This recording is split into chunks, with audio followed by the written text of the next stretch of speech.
Section 1. You will hear a woman booking a room for a party at a community centre. First, you have some time to look at questions 1 to 4.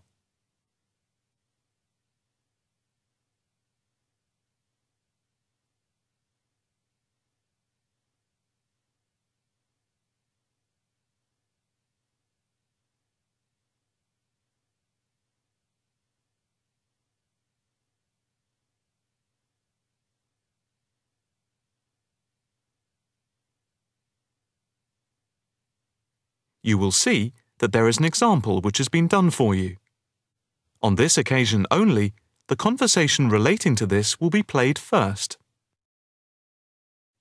Hi, good morning. My name's Pete. How can I help you? Hi, my name's Maria Lincoln. I understand you hire out rooms in the community centre as venues for parties? The woman's first name is Maria. So, Maria has been written in the space. Now, the test will begin. You should answer the questions as you listen, because you will not hear the recording a second time. Listen carefully and answer questions 1 to 4. Hi, good morning. My name's Pete. How can I help you? Hi, my name's Maria Lincoln. I understand you hire out rooms in the community centre as venues for parties? Yes, we do. We've various sized accommodation. It depends on what you're looking for, really. We're looking to hold a party, a children's birthday party, and we need a room that will hold about 70 people, with space for a small disco area, games, dancing, and food. Well, we have a large room, and it would certainly hold at least 100 people comfortably. It's used a lot for parties and things like that. That sounds as if it might be suitable. I've tried various venues, and they're either booked up or they don't hold enough people. Can you tell me when you were thinking of holding the party? I know it's short notice, but we wanted to hold it Saturday week. That's September 15th. Let's have a look. Yes, you're in luck. The Mandela suite is free then. I'll just write that down. Mandela.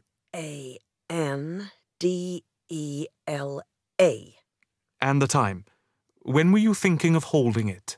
In the afternoon, from 3:30 p.m. to 9 p.m. Yes, okay. There's no smoking on the premises, and we're only licensed to have soft drinks. That's okay. I think I'm happy to go ahead. Before you hear the rest of the conversation, you have some time to look at questions 5 to 10.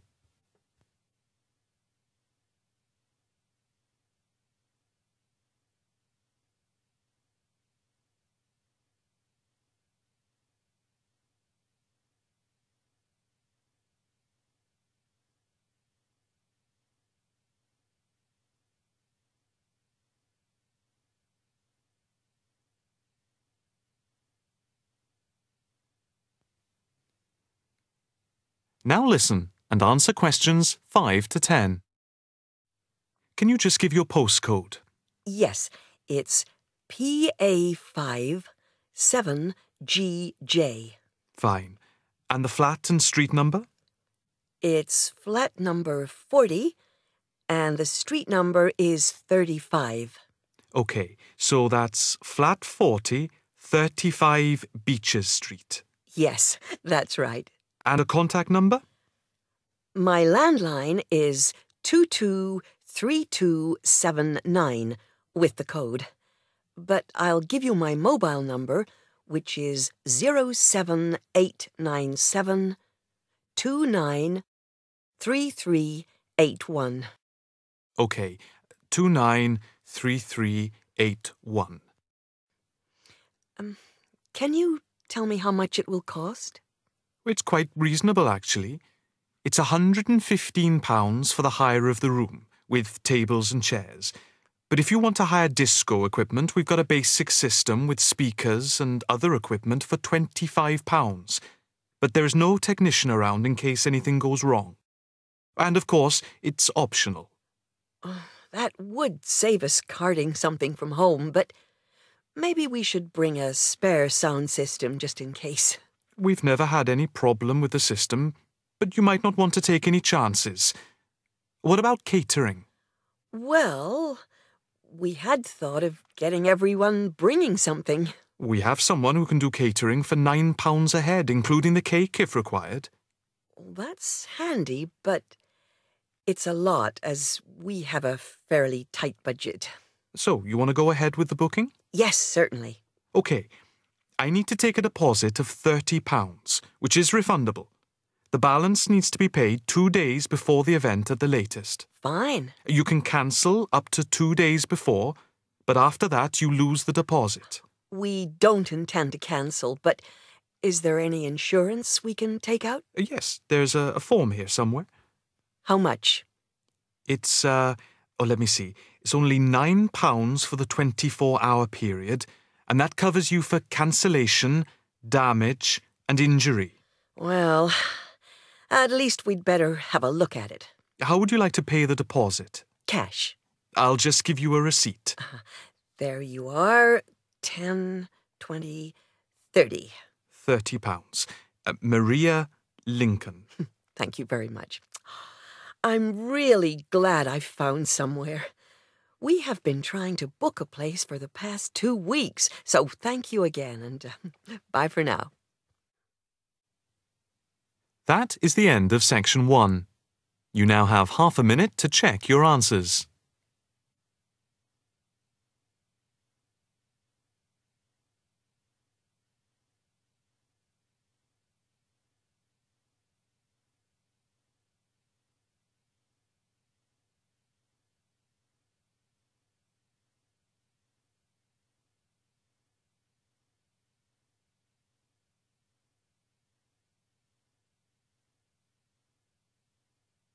Now turn to section 2. Section 2.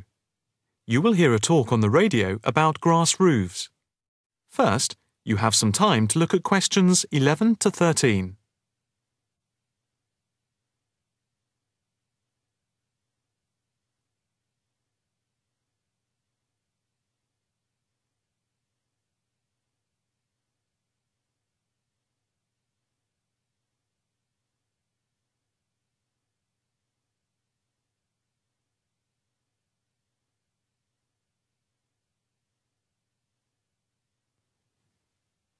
Now listen carefully and answer questions 11 to 13.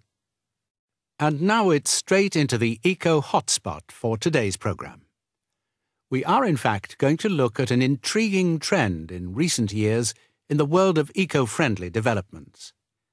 There has been a constant stream of new green products coming onto the market for the environmentally conscious. A new departure, which I feel needs greater attention drawn to it, is the increasing interest in grass roofs. Environmentalists sing the praises of grass roofs as interest in sustainable ecological building has led to the greening of the rooftops of residential and commercial buildings around the world. And what does this type of roof consist of? Instead of tiles, which allow water to run off and create flash flooding, the roof has a waterproof underlay, which is laid over the roof deck. This waterproof layer is then covered with layers for insulation and drainage. Then, on top of the insulation and drainage layer, is added a final layer of soil or crushed stones for the plants and/or grass to grow on. The roof can be planted with wildflowers to add colour and life to your rooftop. Before you hear the rest of the talk, you have some time to look at questions 14 to 20.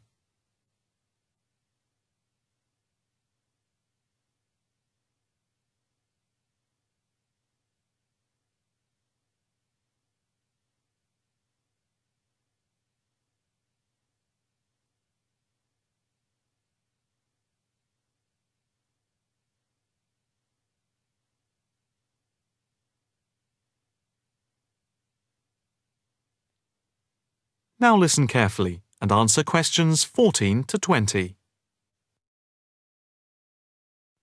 As for the benefits of grass roofs, In spring and in summer, they're very pretty, as flowers spring into bloom.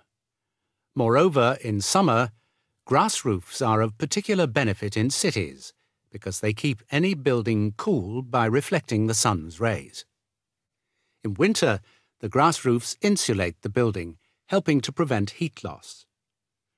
The roofs require little maintenance and are better than any other roofing material. They encourage biodiversity by attracting bees and birds, and they absorb water runoff, which helps prevent flash flooding. In fact, the gravel layer retains 71% of the rainwater that falls, thus helping to prevent flash flooding. In winter, the brown soil is a bit more evident, which can look unattractive if the roofs are not tended carefully. But that is a price worth paying, and I would say that they come highly recommended by those who have them. If you compare grass roofs with tiles, the latter do certainly look very tidy, but at a price to the future of the planet. The main drawbacks of tiles, though, are the water runoff and the absorption of heat from the sun's rays in summer. So, if we are to save the planet from the ecological point of view, tiles do not come recommended. The only roof that I can think of which has similar ecological credentials to the grass roof is the thatched roof. Thatched roofs are good insulators and very attractive, but very pricey and not ideal for cities. How can we make more of our roofs green? That is, how can people be persuaded to install grass roofs? The World Green Roof Conference in Australia was a very good start. At a grassroots level, the best way to raise the profile of grass roofs is to make them trendy by highlighting them in fashionable magazines, so that people begin to feel that they cannot do without them.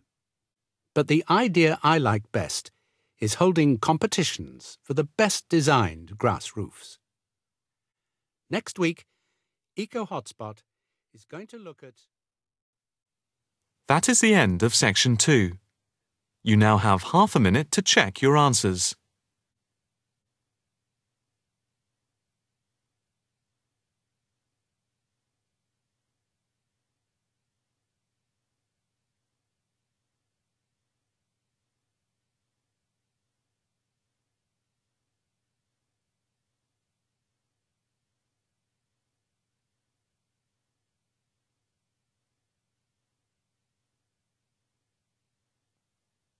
Now turn to section 3.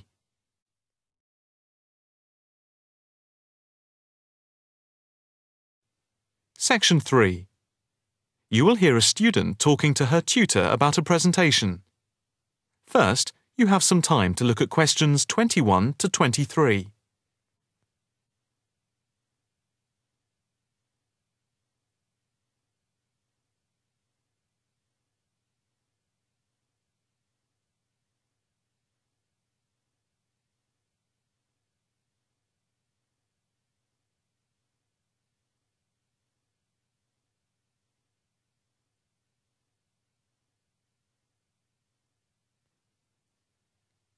Now listen carefully and answer questions 21 to 23. Excuse me, Dr. Owen, Oh, hello, Karen. Have you got a few moments? Yeah, sure. How can I help you? Well, I've had difficulty finding data on the original question, and I was wondering if I could change my paper to Investment in Knowledge, comparing some European countries with the United States, and then with others throughout the world, including the OECD average. I found lots of data by way of graphs, etc. Where did you get the data from? From various sources, books and journals. How are you going to present the material? I am going to use the electronic whiteboard as suggested and do a blend of graphs, pictures, text and podcasts to illustrate my presentation. It sounds very impressive. Yes, let's hope the whiteboard works. But I'm also going to have a PowerPoint presentation for a backup, just to cover myself. A backup is a good idea, but it's a lot of work doing everything twice. It is, but at least I'll have experience of both. Before we talk about how to use the data I've selected, could you give me the names of a few websites I should look at for more specific background material? When you type in anything to do with knowledge, there are millions of sites listed. Before you hear the rest of the conversation, you have some time to look at questions 24 to 30.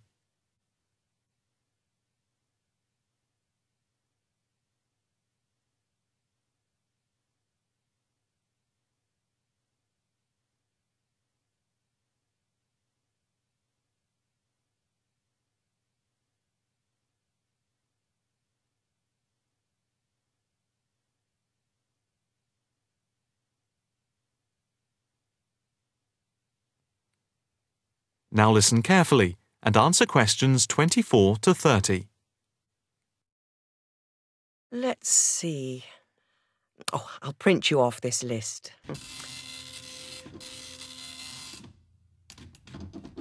Oh, there we go. Right. Do I really need to study everything on these? No, I suggest there are 5 or 6 you can look at. The one you have to go through is the IT department section on the university site, which is www.kmul.org. It has articles by all of us in the department and has links to useful information, so I think it is essential to look at this. OK, I've already been on it, but I'll tick that one as a must-read. And there's a site which is hosted by Pollock. It's investmentit.com. All you need to do is to skim the abstracts of the articles on the site. They'll give you a general idea about the effects of investment in knowledge. Yes, that sounds good. It cuts out having to read everything. What about this one? knowledgejournal.com. If I remember, it's not that useful. I would say that there are very few things that you need to read there. Then there's itknowledgereview.com. It's got loads of articles, but it's probably best just to read those that have come out in the last term or so. Do you have to subscribe? No, it's free from the university library. And another free journal online is itonline.com. I wouldn't say it's essential to read it, but it is beneficial. And so I think it is worth a look. If you think it's useful, there is no harm in looking at it. But nationalstatistics.com is worth looking at and trying out the links that it gives. I think these are probably enough to be getting on with. I think so. There's another thing I want to ask about. How much material should I use in my presentation? Avoid crowding the screen. If you have lots of information at one time, people will not be able to follow it and will just switch off. That's worth remembering. I've been in lectures where there was too much detail on the screen and it was impossible to read quickly. But what about visuals? Do you think it's okay to mix visuals and text? Visuals are very useful, but they must be relevant, or else people will get confused about what they mean and why they are there, and they won't pay attention to what you are saying. So be careful. From what I can see, you have the makings of a very good presentation. Thank you. That is the end of section 3. You now have half a minute to check your answers.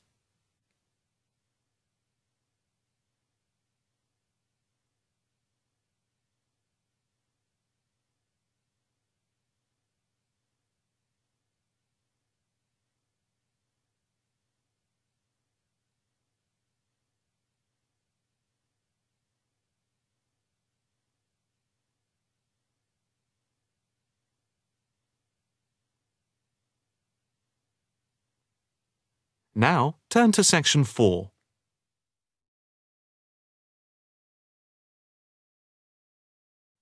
Section 4. You will hear a talk on the work of a printing department at a university. First, you have some time to look at questions 31 to 40.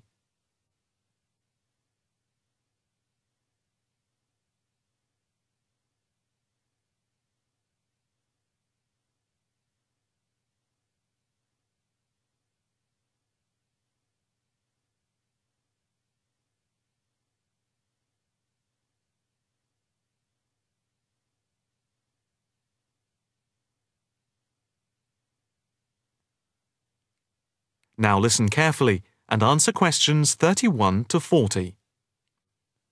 I am here to give you a brief outline of the work of this new department. The Department of the Printed Word has a very short history, having been created just 10 years ago. Some statistics to start with. The first intake of undergraduate students consisted of 20 students, which rose to 37 in the second year. And we now have about 50 in the first year, doing a wide range of courses, full and part-time. We have a thriving research department, with 17 students on the taught MA course and 7 students doing research full-time. In all, we have 9 full-time lecturers and 16 part-time lecturers who work mainly but not exclusively in our evening department. Of the total student body, approximately 21% are from outside the country, a number which has been increasing steadily over recent years. Although students from overseas have to reach a minimum level of competence in English before they follow a course at the university, some may require remedial help with their English, and we can offer help through the Student Support Services as part of the general assistance given to all students. For home students, both graduate and undergraduate, there are bursaries to help with travel and accommodation, for which I would advise you to contact Mrs. Riley at the end of this session. Increasingly, we are forging external links with organisations in the publishing world, and we have been very fortunate in that we have received money to sponsor not just various students within the department, but also technicians and lecturers. Each year we hold a series of lectures which are given by external speakers in the world of printing and the media. The series of workshops that you see around you have been built thanks to a very generous donation which has allowed us to develop our facilities for bookbinding and restoration. Now, the main work of the department relates to teaching the mechanism of printing. And as most printing is now so highly technological, all our students have to be computer literate. For those of you who are interested in taking a module in this department from another department, and who feel that you may not have the necessary computer skills, don't let the technology put you off. We have a number of specialist technicians who can support and deliver crash programs in the computing technology required. As long as you can switch on the computer, you are halfway there. We have what can only be called state-of-the-art facilities, especially for those wishing to move into the publishing world, working not just as printers, but also in editing, page design, layout, and bookbinding. With the extensive facilities we have for book restoration, some of our former students are now employed as expert book restorers and conservationists, skills which were once almost dying out. In the display, you will notice samples of work on book cover design, and as well as having all the necessary computer programs for dealing with printing, we have some old printing presses. Despite being largely a modern department, we do have an increasing interest in research into the history of the printed word, ranging from early European to Chinese and Japanese printing techniques. We have in fact some very well-known experts on early printing in Europe in the 15th and 16th centuries. If this area appeals to you, you can talk to Dr. Fred Clare afterwards. From China, we're lucky to have as a visiting lecturer Dr. Yu, who is an authority on early Chinese manuscripts and printing machines. If you are thinking about doing a module with us, or you are interested in doing research after you have finished your first degree, the person to talk to is Professor Clarkson, who will be able to give you all the details. For postgraduate research, you should really be thinking about applying now, even though we are only in December, as the department now attracts large numbers of people, and we always have many applications for each research position. That is the end of section 4. You now have half a minute to check your answers.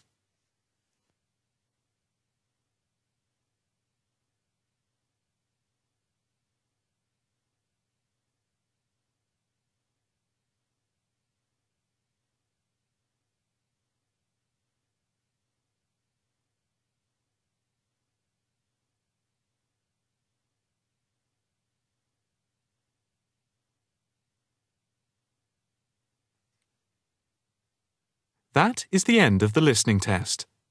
You now have 10 minutes to transfer your answers to the listening answer sheet.